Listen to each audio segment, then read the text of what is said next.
Good morning. ये video मैं उन स्टूडेंट्स के लिए बना रहा हूं जो एमबीए का प्लान कर रहे हैं और एंट्रेंस एग्जाम के साथ जाना चाहते हैं। देखिए, वैसे तो आप लोगों को पता है एमबीए में एंट्रेंस एग्जाम कैट होता है, बट उसके अलावा 23 एग्जाम्स हो रहे हैं। और जो टॉप 20 स्कूल्स में एडमिशन लेना चाहते हैं, मेहनत करना चाहते हैं, अपना कैरियर बनाना चाहते हैं, उनके लिए मैं वीडियो बना रहा हूं। देखिए, इसमें आप लोग को मेरे बारे में डिस्कस करूंगा। मेरी क्लासेस का नाम मोर एजुकेशन है। उसके अलावा एग्जाम्स की सारी इंफॉर्मेशन डिस्कस करेंगे। एलिजिबिलिटी क्राइटेरिया क्या है, एग्जाम पैटर्न क्या है, कौन कौन से सेक्शंस आते हैं, कितने क्वेश्चंस आते हैं, एप्लीकेशन फॉर्म कैसे भरना है, कौन कौन सी इंपॉर्टेंट डेट्स है, इंस्टीट्यूशन कौन से मिलेंगे उसके अंदर। जो एग्जाम आप जैसे कैट का देंगे तो कैट में आइम्स मिलते हैं, उसका फीस क्या होगा, एवरेज पैकेज क्या होगा, इसको डिस्कस करेंगे। उसके अलावा गूगल फॉर्म, व्हाट्सएप और ये आपका सोशल मीडिया, इसको डिस्कस करेंगे। हल्का सा वे 23 एग्जाम्स है, उनको हल्का सा रिकैप देता हूं, फिर इंडिविजुअल एक एक को डिस्कस करेंगे। जिस एग्जाम्स के लिए आप एलिजिबल हैं, जो देना चाहते हैं, उसको भी डिस्कस करेंगे। एक तो आप लोगों को पता है कैट है जो आईएम्स के लिए होता है, जेट हो गया, सीमेट हो गया, ये नेशनल लेवल के एग्जाम बता रहा हूं मैं। मेट है, एनमेट है, स्नैप है, एटमा है, ये सब नेशनल लेवल के। डिटेल में डिस्कस करेंगे अपन लोग, 1 to 1 डिस्कस करेंगे। अभी मैं खाली एक रिकैप दे रहा हूं। उसके बाद जीमेट और जीआरई आपका इंटरनेशनल लेवल पे है, जहां आप फॉरेन में किसी बी स्कूल में एडमिशन लेते हैं। उसके अलावा आपके इंस्टीट्यूशन लेवल पे आपका एनआईएफटी हो गया, टाटा टिस अपना एग्जाम लेता है, माइका अपना एग्जाम लेता है, अहमदाबाद में है ये। उसके बाद में इक्फाई अपना एग्जाम लेता है, किट भुवनेश्वर अपना एग्जाम लेता है, रूरल मैनेजमेंट का कॉलेज है आनंद में, वो अपना एग्जाम लेता है, एसपी जैन अपना खुद का एग्जाम लेता है। उसके अलावा स्टेट लेवल पे कुछ एग्जाम्स होते हैं, जैसे आप लोग को मिलेगा महाराष्ट्र अपना एग्जाम लेता है, एमएचसीईटी बोलते हैं, तमिलनाडु, आंध्र प्रदेश, तेलंगाना, कर्नाटका, उड़ीसा एंड उत्तर प्रदेश, ये सब स्टेट लेवल पे अपने अपने एग्जाम्स लेते हैं। अपन 1 to 1 डिस्कस करेंगे इसको। थोड़ा सा मेरे बारे में बताता हूँ। बेसिकली मेरा नाम पुनीत है, मैं 2006 से एमबीए वालों को पढ़ा रहा हूँ। मेरा जो एरिया है कोर एमबीए है, मतलब 2006 से मैं रेगुलर पढ़ा रहा हूँ। ये सारे आइकन्स क्लिकेबल है, ये पीडीएफ में डिस्क्रिप्शन में डालने वाला हूँ। जैसे आप इसको क्लिक करेंगे तो सारे आइकन क्लिकेबल मिलेंगे आपको। उसके अलावा देखो, सबसे इंपॉर्टेंट चीज, हम लोग हर साल आईएम अहमदाबाद जाते हैं। देखो, ड्रीम कॉलेज, अगर आप आईएम अहमदाबाद की बात करो, सबको पता है एमबीए का जो ड्रीम कॉलेज है सबका यही रहता है, top B school, A grade में आता है ये। तो इसके बारे में अपन डिस्कस करेंगे। अब देखिए, बेसिकली मैं वहां पर कैंपस स्ट्रेटेजाइजर हूँ। देखो, आपको दिखाई दे रहा होगा, that is Puneet more education, I am the campus strategizer. देखो, वहां से आईएम से सर्टिफिकेट वगैरह मिले हुए हैं और मैं ऑफिशियली आईएम्स लेके जाता हूँ बच्चों को। वहां पे बहुत सारी चीजें डिस्कस करते हैं, वहां के जो बच्चे हैं उनसे पता करते हैं कि आप यहाँ तक पहुंचे तो आपकी जर्नी कैसी थी, किस तरीके से आप पढ़ाई करते थे, क्या आपकी अप्रोच थी, टाइम को मैनेज कैसे करते थे। बेसिकली इसमें जो एग्जाम देते हैं, जो एंट्रेंस एग्जाम है, टाइम मैनेजमेंट का गेम। क्वेश्चंस ज्यादा होते हैं, टाइम कम होता है, तो प्लानिंग से करना पड़ता है। तो वो सारी चीजें डिस्कस करते थे। ये देखो, आपको आईएम्स की फोटो दिखाई दे रही होगी। उसके अलावा ये पीडीएफ में डालने वाला हूँ। इसमें देखो, हम लोग वैसे गोवा वगैरह भी लेके जाते हैं बच्चों को, ये सब तो हो गया। और मेन इसमें देखो, आप लोग को सारे नोट्स, वीडियोस मिल जाएंगे। बेसिकली आपने एमबीए में एडमिशन ले लिया, अब आपका अकाउंट्स पढ़ना है, तो अकाउंट्स की क्लिकेबल वीडियो जैसे आप क्लिक करोगे मिल जाएंगे। उसके अलावा राइटर हूँ, बेसिकली सारी बुक्स जो एमबीए में आती हैं और एमबीए फाइनेंस की बुक्स हो गई, वो सारी बुक्स मेरी लिखी है। देखो, आपको दिखाई दे रहा होगा। तो ये पीडीएफ में डालने वाला हूँ, आप मेरा प्रोफाइल पूरा चेक कर सकते हैं, इसमें मिल जाएगा।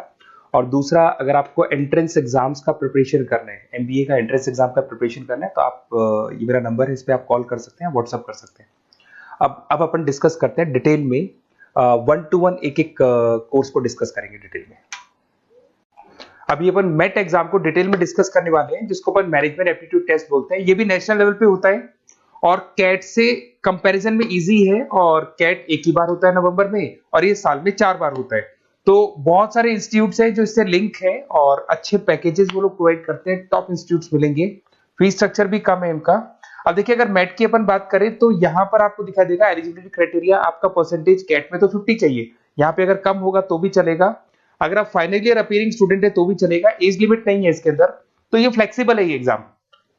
दूसरा, अगर अपन यहाँ पे बात करते हैं एग्जाम पैटर्न की, तो यहाँ पे आपको मिलेगा इंग्लिश है, 5 सेक्शन है इसमें। इंग्लिश हो गया, लैंग्वेज हो गया, डेटा इंटरप्रिटेशन हो गया, इंटेलिजेंस एंड क्रिटिकल रीजनिंग हो गया, और एक इंडियन ग्लोबल एनवायरनमेंट मिलेगा आपको। तो 4-5 सेक्शन हो गए, 40 मार्क्स के सेक्शन है, 200 क्वेश्चंस है, 200 मार्क्स का पेपर है, 150 मिनट्स आपको मिलते हैं इसके अंदर, और 0.25 नेगेटिव मार्किंग है, 1/4 इसमें नेगेटिव मार्किंग रहती है। और ये paper as compare to CAT थोड़ा इजी रहता है। यहां से आप देखिए, अगर मैं यहाँ पे सेक्शंस की बात करता हूँ, इंग्लिश है, इंग्लिश में वही आपका पैराग्राफ, अनसीन पैसेज आएगा। मैथ्स के अंदर वही 10th की मैथ्स आएगी, अलजेब्रा हो गया, ज्योमेट्री हो गया। डेटा इंटरप्रिटेशन में आपको ग्राफ और चार्ट्स मिलते हैं, आपने देखा होगा। इंटेलिजेंस वाला जो पार्ट है, ये कहीं ना कहीं जनरल अवेयरनेस, जीके की बात करेगा आपसे, पजल्स वगैरह आते हैं इसके अंदर, और कुछ जीके का बात करेगा, इंडियन एंड ग्लोबल एनवायरनमेंट आपसे बात करेगा, पॉलिटिक्स का बात करेगा, इकोनॉमिक्स का बात करेगा, कुछ जनरल अवेयरनेस की बातें करेगा ये आपसे। तो ये सारे के सारे मिलेंगे। एप्लीकेशन फॉर्म की अगर बात करें तो इसमें 3 मोड है। एक तो है पेपर बेस्ड मोड, आप पेपर से कर सकते हो। एक आप सेंटर पे जाके कंप्यूटर बेस्ड मोड है, और एक और मोड है इंटरनेट बेस्ड मोड, मतलब आप घर से ऑनलाइन एग्जाम दे सकते हो। तो फीस उसका सबका कॉमन ही है, 1950 का फीस है। तो 3 मोड है, पेपर पे एग्जाम दे सकते हो सेंटर पे जाके, कंप्यूटर पे एग्जाम दे सकते हो सेंटर पे जाके, और या फिर आप ऑनलाइन घर से आप एग्जाम दे सकते हो। अगर मैं डेट्स की बात करूं, 4 बार साल में एग्जाम होते हैं। फरवरी में होगा, मई में होगा, सितंबर में होगा, दिसंबर में होगा। और इसके फॉर्म्स निकलते हैं 2-2 महीने पहले, फॉर्म्स वगैरह निकल जाते हैं इसकी, और सेम मंथ में आपका रिजल्ट आ जाता है और काउंसलिंग स्टार्ट हो जाती है। और ये पीडीएफ मैं डिस्क्रिप्शन में डालूंगा, उसमें और मिल जाएगा आप लोग को। अगर मैं इंस्टीट्यूट्स की बात करता हूं तो इसमें आपको क्राइस्ट मिल जाएगा, जेवीएस मिल जाएगा, बालाजी मिल जाएगा, ये सब पुणे की, बेंगलोर पुणे की इंस्टीट्यूट्स है। एमआईटी नोएडा मिल जाएगा, अलायंस मिल जाएगा बेंगलोर। तो टॉप इंस्टीट्यूट्स है, फीस भी है उसके साथ में, उसका आपको पैकेज मिलेगा, सारा डिटेल आपको इसके अंदर मिल जाएगी। जयपुरिया इंस्टीट्यूट है लखनऊ के अंदर, बेस्ट है ये भी। अच्छा, अब सबसे इंपॉर्टेंट चीज क्या है, देखिए जो गूगल फॉर्म है इसका आप स्क्रीनशॉट ले लो। ये जो गूगल फॉर्म है इसके अंदर आप अपना डिटेल, 2-3 चीजें, नेम नंबर पूछेगा आपसे, वो डाल दो। और साथ के साथ जैसे ही गूगल फॉर्म भरोगे तो उसके बाद में व्हाट्सएप कम्युनिटी का लिंक आएगा, इसको आप ज्वाइन करके रखना। रेगुलर अपडेट मिलेगी आपको, कैट से लेके जितने 23 एग्जाम से सबका अपडेट मिलेगा। कौन सा फॉर्म निकल रहा है, किसका कट ऑफ क्या है, इंपॉर्टेंट क्या है, कौन से क्वेश्चंस आते हैं, कौन से नहीं आते हैं, तो आपको व्हाट्सएप ग्रुप पे रेगुलर अपडेट मिलता रहेगा। तो प्लीज इसको ज्वाइन करके रखना। और कम्युनिटी है तो यहाँ पे आपका नंबर वगैरह शेयर नहीं होगा, और बाकी मैं आपको एक एक चीज डिटेल में बताता रहूंगा। अगर क्लासेस का रिक्वायरमेंट हो आपको, मैट का, कैट का, किसी भी एंट्रेंस एग्जाम का, तो वो मिल जाएंगे आपको। Okay, best of luck.